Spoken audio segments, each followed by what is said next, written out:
Alright, y'all. Max Holloway versus Dustin Poirier is finally going down this Saturday. And man, let's talk about it for a second. Now, look, I'm not going to lie to you. At first, I was one of those people saying that I didn't really care for this fight. I kind of brushed it off like, we already seen it twice.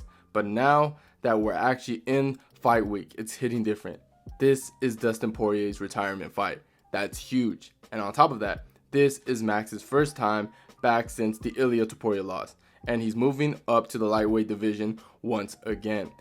That alone makes things interesting. We're about to see Max Holloway at 155, not drained from a weight cut, likely coming in strong, sharp, and maybe even a little bit heavier handed, And let's be honest, even though Dustin got the 2 wins over him, this version of Max might just be the problem.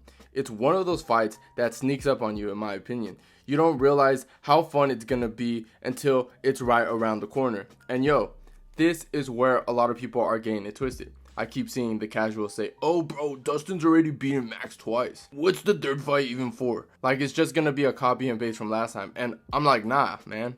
That's such a surface level take. First of all, that first fight was back in 2012. So you can toss that one out. It was baby Max still growing into his style. Now the second fight, yeah, Dustin won, no doubt about it. But let's be real what we saw, okay? Max did not look like a lightweight. He came in soft, a little bit flat, like he didn't put on the weight the right way. His punches had nothing behind them. Like seriously, it looked like he was just tapping Dustin on some points, No snaps, no stings. Poirier was just walking through everything like it was sparring. But now, that version of Max is long gone. Just look at what he did at UFC 300. He went in there with Justin Gaethje, a guy who walked through bombs for fun, and knocked him dead with one of the nastiest right hands you ever see. That wasn't featherweight Max, just touching guys up with volume. That was lightweight Max, filled out, strong, and throwing real power. And it wasn't even a fluke either. That whole fight, he was landing clean, walking Gaethje down, and showing some real presence at 155. So yeah, people love to say, oh, Dustin doesn't lose 2 in a row. But guess what? He might. Because this ain't no rerun, okay?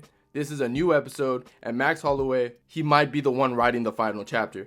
Now, if we're really going to get surgical with this, and I know you guys love the deeper stuff, like let's look at some of the technical patterns that these two guys have shown, especially recently, and where the window of opportunity are. We'll start with Dustin, okay? His boxing is crisp, no doubt about it, okay? He's one of the best in the UFC when it comes to sitting in the pocket and rolling with shots and coming back with that clean, tight left hand or right hook. But the issue is, and this is something I've been noticing for a while, his head is almost always on the center line. Like, he does move it, but it's only during exchanges. Like, he doesn't give you a lot of lateral movement when he's resetting. His rhythm is kind of predictable, standing tall with a high guard and bracing for an impact, or he dips into a roll and looks for that counter. And when you're facing a guy like Max, who thrives off rhythm and pattern and recognition, that's a gift. Max will use his feints, level chains, jabs to the body, all just to bait reactions. And if Dustin keeps that chin in the middle and tries to roll every exchange, Max is going to start stringing shots together that loop around the guard or sneak through the gaps. Also, and this is something hardcore fans will remember, Dustin Shell's defense on the cage can be both his weapon and his weakness. He's so used to inviting pressure, using that Philly shell, rolling, slipping, trying to catch guys overcommitting, but against someone like Max, that's a terrible idea because Max doesn't throw 1 or 2 shots and resets. He throws in waves. If Dustin gets backed up or cover up and he just tries to ride out the storm, Max will drown him with the body head flurries, okay? And then as soon as Dustin tries to exit, Max will cut him off with that stepping knee or a body kick to break the rhythm.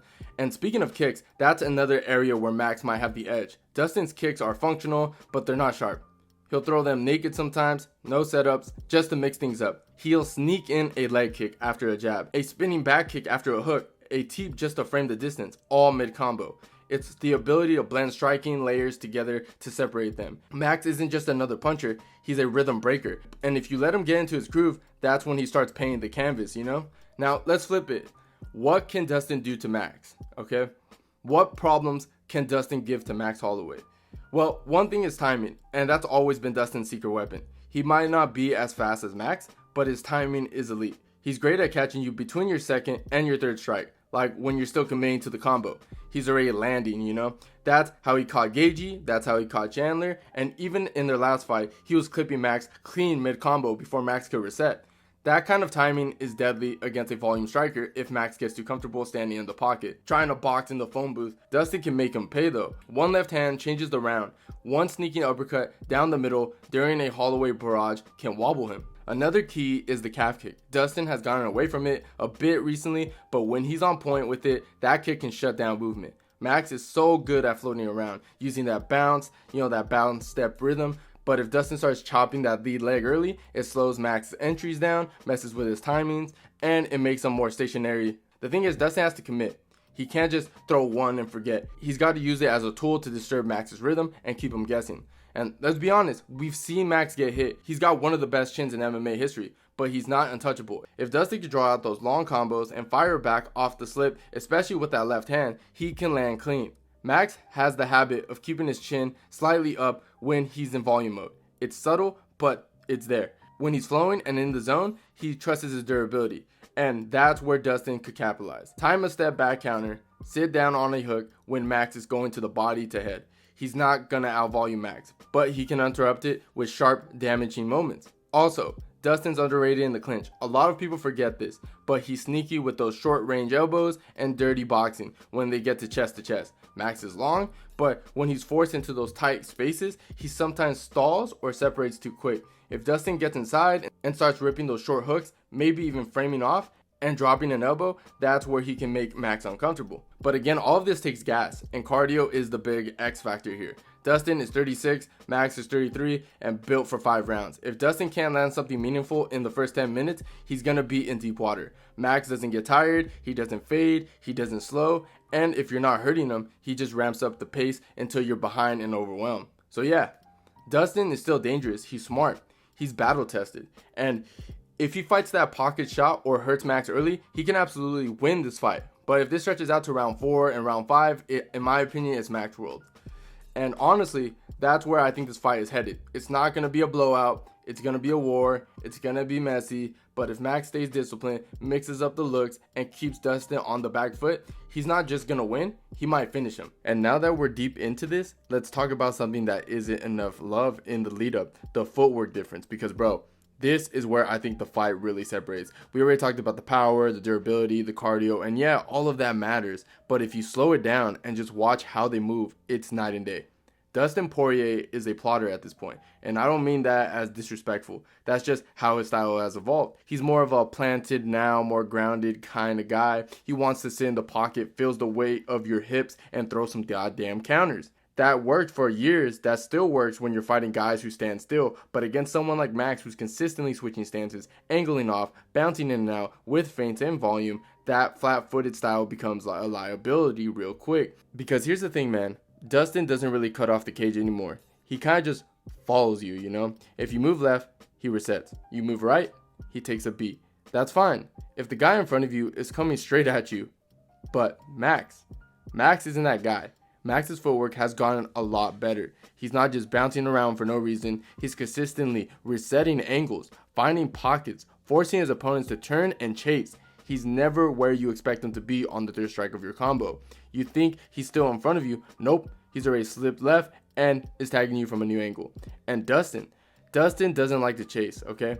That's when he gets wild. That's when he starts overextending. And when he starts reaching with his shots, especially that loopy left hand, Max is going to be right there with a jab, a pivot, and a counter right down the middle. It's not even about the foot speed. It's about foot intent. Dustin plants, he wants to feel solid ground, ready to throw with power. But Max, he's moving with purpose. He steps just outside of your range, hits you, then floats just far enough that your returning fire grazes the air. That stuff wears on a guy mentally. Chasing the ghost for 25 minutes, that breaks dudes.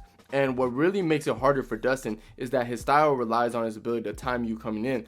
But Max doesn't come in predictable. He stutters, he feints, he throws from weird angles, he taps you with the jab just to get you biting. Then bam, rips a left hook to the liver. Dustin's a rhythm guy.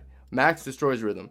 I mean, look at their previous fight. When Dustin had success, it was when Max stood in front of him, when the exchanges were clean and structured. But go back and watch the later rounds. Max starts flowing, starts bouncing again. Dustin had to clinch him just to stop the movement. He was reaching, he was holding, and he was getting cooked. And that was soft, under muscle Max. That wasn't the same guy we saw against Justin Gaethje, who, by the way, is notoriously hard to move and still ended up biting on every feint Max threw. Max had Gagey slipping punches that weren't even there. He was mentally ahead of him by 2 steps. Imagine what that looks like against a slower Dustin. He doesn't move the same and might be feeling the weight of retirement creeping into his head, mid-fight.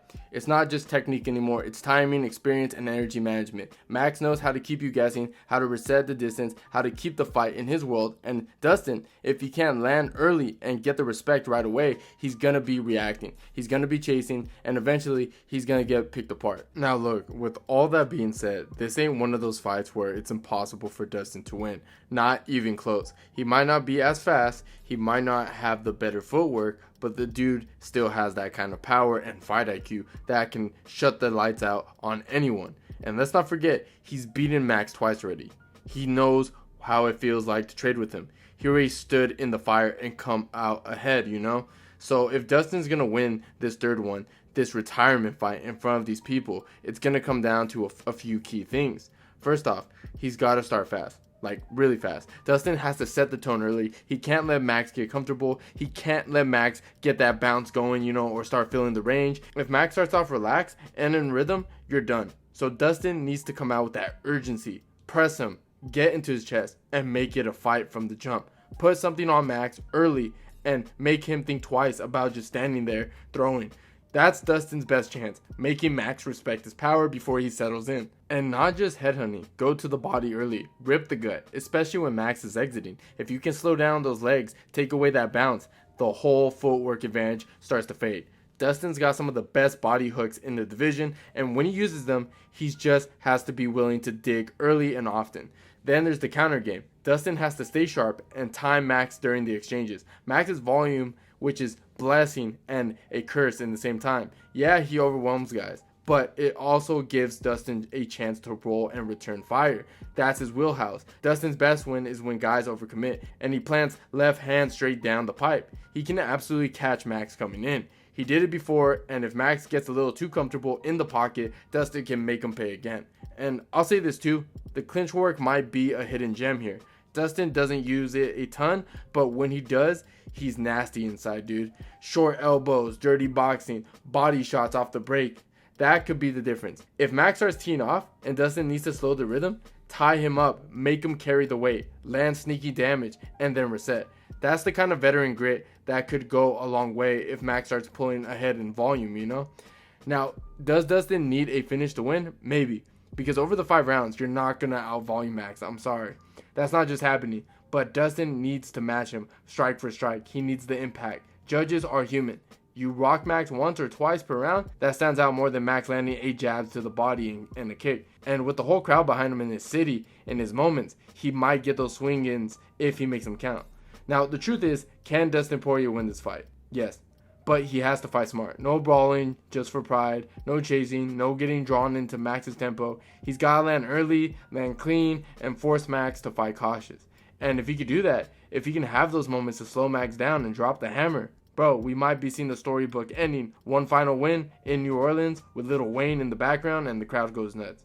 But that's a tight line to walk, and Max is not here to give anybody that fairy tale ending. So yeah, I said my piece. I'm leaning with Holloway. I think the movement, the speed, the momentum, I think it's all going to come together at the perfect time. But if Dustin pulls it off, man, I'll be standing right there with my hands up, giving him all the respect in the world. Because one way or another, we're getting a fight to remember. Max versus Dustin 3, legacy on the line, and we're all getting a beer on that day.